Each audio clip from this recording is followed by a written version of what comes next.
सोचिए, 26 जनवरी 1950, वो ऐतिहासिक दिन जब भारत का संविधान लागू हुआ। लेकिन इसके साथ ही एक बहुत बहुत ही बुनियादी सवाल भी खड़ा हो गया, जिसका जवाब मिलना सबसे पहले जरूरी था।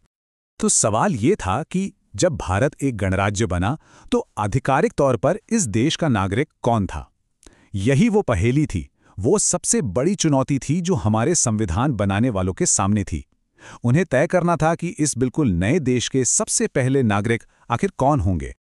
इस बड़े सवाल का जवाब हमें मिलता है संविधान के भाग 2 में, और खासतौर पर अनुच्छेद 5 में।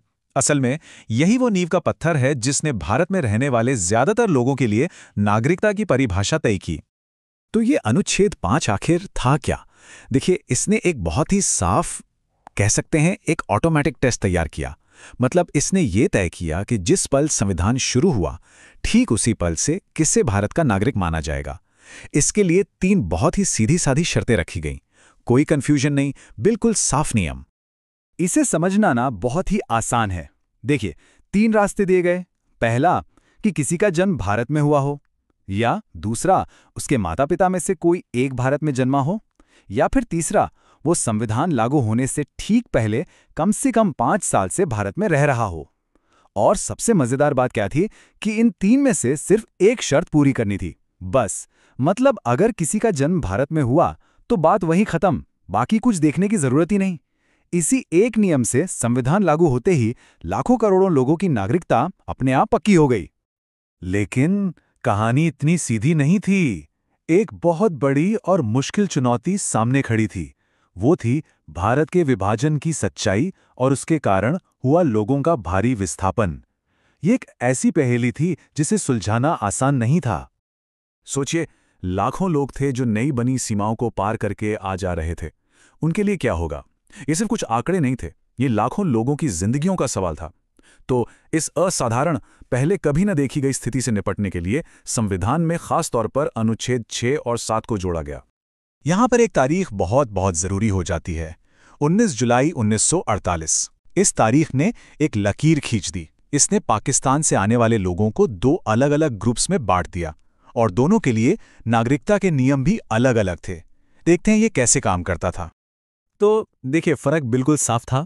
अनुच्छेद 6 के मुताबिक जो लोग 19 जुलाई 1948 से पहले पाकिस्तान से भारत आ गए और उनका इरादा यहीं स्थायी रूप से बसने का था, उन्हें सीधे सीधे नागरिक मान लिया गया। लेकिन जो लोग इस तारीख के बाद आए, उनके लिए एक शर्त थी। उन्हें नागरिक बनने के लिए सरकार के पास रजिस्ट्रेशन यानी पंजीकरण करवाना जरूरी था। अब एक और सवाल उठता है, उन लोगों का क्या जो पहले तो भारत से पाकिस्तान चले गए, लेकिन फिर उनका मन बदला और वो वापस भारत लौटना चाहते थे? उनके लिए संविधान में क्या नियम थे? यहीं पर अनुच्छेद 7 काम आता है। इसने ये साफ कर दिया कि ऐसे लोगों के लिए नागरिकता ऑटोमेटिक नहीं होगी। जो लोग पाकिस्तान से वापस लौटना चाहते थे, उन्हें भारत सरकार से बाकायदा एक परमिट, एक आधिकारिक अनुमति लेनी पड़ती थी। ऐसा इसलिए किया गया ताकि यह सुनिश्चित हो सके कि सिर्फ वही लोग वापस आएं जिनका भारत से सच में एक गहरा और स्थायी संबंध है। तो ये तो हुई विभाजन से जुड़ी तात्कालिक समस्याओं की बात। अब जरा आगे बढ़ते हैं और भारतीय नागरिकता के उन स्थायी और बुनियादी सिद्धांतों को देखते हैं जो सीमाओं से परे थे और जो आज भी कायम हैं।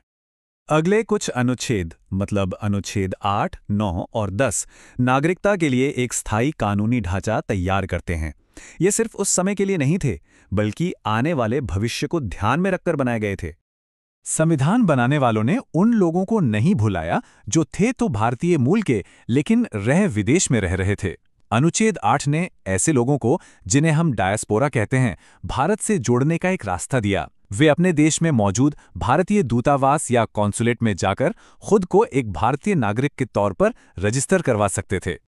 और फिर आया एक बहुत बड़ा, एक मौलिक फैसला। संविधान बनाने वालों का मानना था कि एक नागरिक की वफादारी, उसकी निष्ठा बटी हुई नहीं हो सकती। इसीलिए उन्होंने एक सिद्धांत अपनाया, एक देश, एक नागरिकता। ये एक ऐसी साफ नीति थी जिसने आने वाले भारत का रुख हमेशा के लिए तय कर दिया। और इस सिद्धांत को कानून बनाया अनुच्छेद 9 ने। ये नियम बिल्कुल साफ है, इसमें कोई किंतु परंतु नहीं है, कोई अपवाद नहीं। जिस पल कोई भारतीय नागरिक अपनी मर्जी से, स्वेच्छा से किसी और देश की नागरिकता ले लेता है, ठीक उसी पल उसकी भारतीय नागरिकता अपने आप ऑटोमेटिकली खत्म हो जाती है। अब अनुच्छेद 10 एक तरह का भरोसा था, एक आश्वासन। ये कहता था कि अगर किसी को इन नियमों के तहत नागरिकता मिल गई है तो वो नागरिकता बनी रहेगी। मतलब ये एक सुरक्षित और लगातार चलने वाला अधिकार होगा। हाँ, बशर्ते संसद द्वारा बनाए गए किसी कानून का उल्लंघन न हो। और अब आते हैं उस अनुच्छेद पर जो शायद इन सब में सबसे महत्वपूर्ण है। वो अनुच्छेद जो भविष्य में कानून बनाने की शक्ति संसद को देता है और जिसने बाद में आने वाले सभी नागरिकता कानूनों की नींव रखी। देखिए, संविधान बनाने वालों ने नागरिकता के शुरुआती नियमों की नींव तो रख दी, लेकिन वो ये भी जानते थे कि भविष्य में ज़रूरतें बदलेंगी। इसलिए उन्होंने नागरिकता पर कानून बनाने या उसमें बदलाव करने की अंतिम शक्ति एक चुनी हुई संस्था को सौंप दी। और वो संस्था थी भारत की संसद। अनुच्छेद 11 साफ साफ कहता है कि संसद को नागरिकता से जुड़े हर मामले पर कानून बनाने और उसे खत्म करने का भी पूरा अधिकार है। ये वाकई में एक बहुत बड़ी शक्ति है। और इसी अनुच्छेद 11 से मिली शक्ति का इस्तेमाल करके भारत की संसद ने 1955 में नागरिकता अधिनियम यानी द सिटीजनशिप एक्ट ऑफ 1955 बनाया। यही वो कानून है जो आज भी हमारे देश में नागरिकता के ज्यादातर मामलों की बुनियाद है। तो अगर हम संक्षेप में देखें तो संविधान के इन शुरुआती अनुच्छेदों ने मिलकर देश की नागरिकता का पूरा खाका तैयार कर दिया। अनुच्छेद 5 ने बताया कि शुरुआत में नागरिक कौन होगा। 6 और 7 ने विभाजन से जुड़ी मुश्किल पहेली को सुलझाया। 8 ने विदेश में बसे भारतीय समुदाय को जोड़ा। 9 ने एक नागरिकता का अहम नियम बनाया और आखिर में अनुच्छेद 11 ने भविष्य के लिए संसद को ये शक्ति दे दी। हर अनुच्छेद का एक खास मकसद था और सब ने मिलकर एक मजबूत ढांचा तैयार किया। तो आखिर में सवाल यही बचता है कि 70 साल पुरानी नींव का आज हम सबके लिए क्या मतलब है। ये नियम जो दशकों पहले लिखे गए थे वो आज भी हमारी पहचान और हमारे भारतीय नागरिक होने के अर्थ को किस तरह से प्रभावित करते हैं। एक सोचने वाली बात है, क्योंकि इसकी विरासत आज भी हमारे साथ है।